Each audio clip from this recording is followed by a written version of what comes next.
அனைவருக்கும் வணக்கம். நான் உங்க டாக்டர் ஷகுல் ராமானுஜ முகுந்தன். இடுப்பு வலி சரியாகிறதுக்கு 2 எக்ஸசைஸ் இன்னைக்கு நான் செஞ்சு காமிக்க போறேன். அதை வந்து நீங்க ரெகுலரா வீட்டில் பண்ணுங்க. வாங்க வீடியோக்குள்ள போலாம்.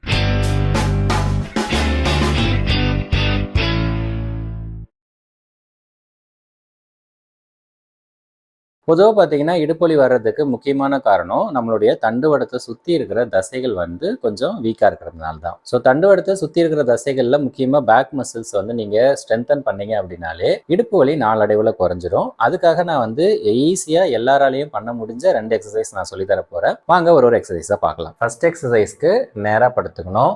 கை ரெண்டையும் வந்து தரையை பார்த்த மாதிரி வச்சிடணும். வச்சுட்டு காலை வந்து மடக்கி காலோட குதிகால் வந்து கை கிட்ட வர மாதிரி கரெக்டாக இப்போ இந்த பொசிஷனில் வந்து வரணும். ஸோ காலை அது வரைக்கும் நல்லா மடக்கிக்கோங்க.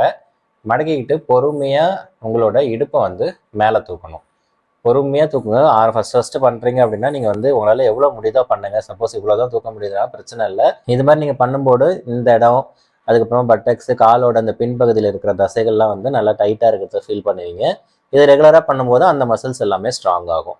ஸோ நல்லா வந்து ஒரு 10 செகண்டு இல்லை ஒரு 15 செகண்ட் உங்களால் எவ்வளோ நேரம் ஹோல்ட் பண்ண முடியுமோ ஹோல்ட் பண்ணிவிட்டு ஸ்லோவாக வந்து கீழே கொண்டு வாங்க. ஆனால் கொண்டு வரும்போது தரையை வந்து டச் பண்ணக்கூடாது. ஜஸ்ட்டு தரைக்கு கொஞ்சம் மேலே வச்சுட்டு திரும்பவும் வந்து நீங்கள் இடுப்பு நல்லா மேலே தூக்கணும். இந்த எக்ஸசைஸ் வந்து பிரிட்ஜ் போஸ் எக்ஸசைஸ் அப்படின்னு சொல்லுவோம். இப்போ இது வந்து பார்த்திங்கன்னா ஒரு பாலம் மாதிரி இருக்கு இல்லையா, அதனால் அதுக்கு பேர் அப்படி வந்துச்சு. ஸோ இது வந்து ஒரு 10 செகண்ட்ஸ் இல்லை 15, உங்களால் மேக்ஸிமம் வந்து 30 செகண்ட்ஸ் வரைக்கும் ஹோல்ட் பண்ண முடிஞ்சாலும் 30 செகண்ட்ஸ் ஹோல்ட் பண்ணுங்கள். அதுக்கப்புறமா பொறுமையாக வந்து கீழே வாங்க. இது மாதிரி வந்து 10 தடவை பண்ணணும். உங்களால் வந்து ஆரம்பத்தில் 5 தடவை தான் பண்ண முடியுதுனாலும் ஓகே தான். 5 தடவை பண்ணிவிட்டு நீங்கள் வந்து காலை நல்லா வந்து இது மாதிரி நீட்டிட்டு ரிலாக்ஸ் ஆகிக்கோங்க. 2வது எக்ஸசைஸ்க்கு இது மாதிரி குப்புறப்படுத்துக்கோங்க. குப்புறப்படுத்திட்டு கை ரெண்டையும் வந்து தலைக்கு முன்னாடி கொண்டு வந்துடுங்க. பாதம் வந்து கீழே தரையை பார்த்துருக்கணும். இதுதான் இது மாதிரி ஃபுல்லாக வந்துடுங்க. ஃபர்ஸ்ட் இதுதான் ஸ்டார்டிங் பொசிஷன். அதுக்கப்புறமா வந்து கொஞ்சம் கொஞ்சமாக உங்களோட கை, தலை, ஷோல்டர், கீழே காலை வந்து முட்டியை மடக்காமல் எவ்வளோ தூக்க முடியுதோ அவ்வளோ தூரம் தூக்கணும். ஸ்லோவாக பண்ணுங்கள். ரொம்ப வந்து ஃபாஸ்ட்டாக பண்ண அவசியம் இல்லை. எவ்வளோ உங்களால் பண்ண முடியுதோ அவ்வளோ தூரம் வந்து ஃப்ரண்ட் பேக் எல்லாமே தூக்குங்க.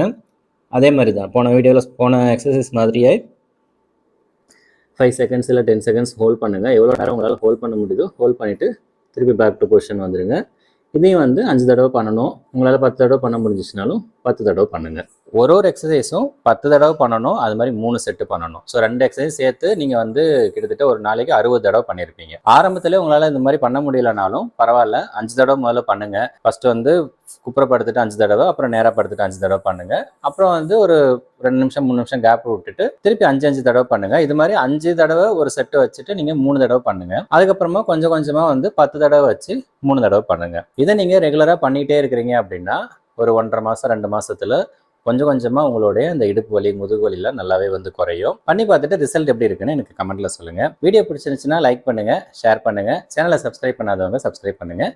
நன்றி, வணக்கம்.